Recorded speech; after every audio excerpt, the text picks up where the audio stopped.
আসসালামু আলাইকুম, সবাই কেমন আছেন?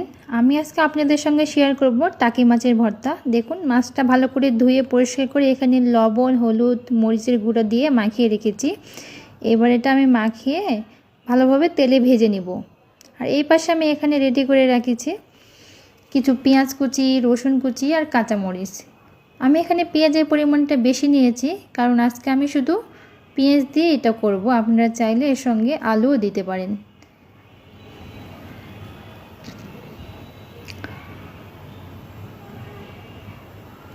আর এখানে আমি প্যান বসিয়ে দিয়েছি, প্যানে কিছু তেল দিয়ে দিয়েছি। এবার এখানে আমি মাছগুলো ভালোভাবে ভেজে নেব। আমি সাধারণত এভাবে টাকি মাছের ভর্তা করে থাকি, অনেকেই অনেকভাবে করে থাকে। তো আমি আমার রেসিপিটা আপনাদের সঙ্গে শেয়ার করছি। দেখুন, মাছগুলো আমি ভালোভাবে ভেজে নিয়েছি। এবার আমি এগুলো তুলে নিব। আর এখানে আগে থেকে যেগুলো রেডি করে রাখছিলাম পেঁয়াজ, রসুন, মরিচ, এবার এগুলো আমি ভালোভাবে তেলে ভেজে নেব। প্রথমে এখানে রসুনটা দিয়ে দিলাম। রসুনটা একটু হালকা ভাজা হয়ে গেলে তারপরে এখানে সবগুলো অ্যাড করে দেব। রসুনটা একটু হালকা ভেজে নিয়েছি। এবার এখানে পেঁয়াজ আর কাঁচামরিচটা দিয়ে দিলাম। এবার সম্পূর্ণ ভালোভাবে ভেজে নেব।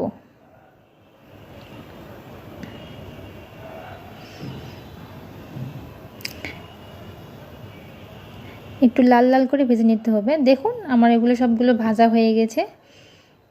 এবার আমি আগে থেকে যেটা মাছটা রেডি করে রাখছিলাম, মাছের কাঁটাটা ছাড়িয়ে নিয়েছি। মাছটার সঙ্গে দিয়ে ভালোভাবে মিক্সড করে নিব সবগুলো, আর একটু ভেজে নিব।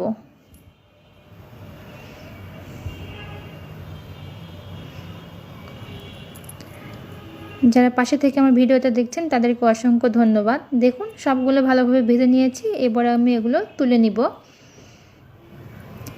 তুলে নেওয়া হয়ে গেলে এগুলো ঠান্ডা করে নিব। ঠান্ডা করে নেওয়া হয়ে গেলে একটু শিলপাটায় বেটে নেব আমি। আপনারা চাইলে এটা ব্লেন্ডারও ব্লেন্ড করতে পারেন, সেটা আপনাদের ইচ্ছা।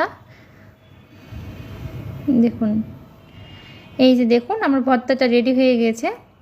সুন্দর করে শিলপাটায় বেটে তারপরে ভর্তাটা রেডি করে নিয়েছি আমি। আপনারাও সবাই এভাবে বাসায় ট্রাই করতে পারেন। তো আমার ভিডিওটা ভালো লাগলে সবাই লাইক কমেন্ট করবেন। সবাই আমার পাশে থাকবেন। আল্লাহ হাফেজ, সবাইকে ধন্যবাদ।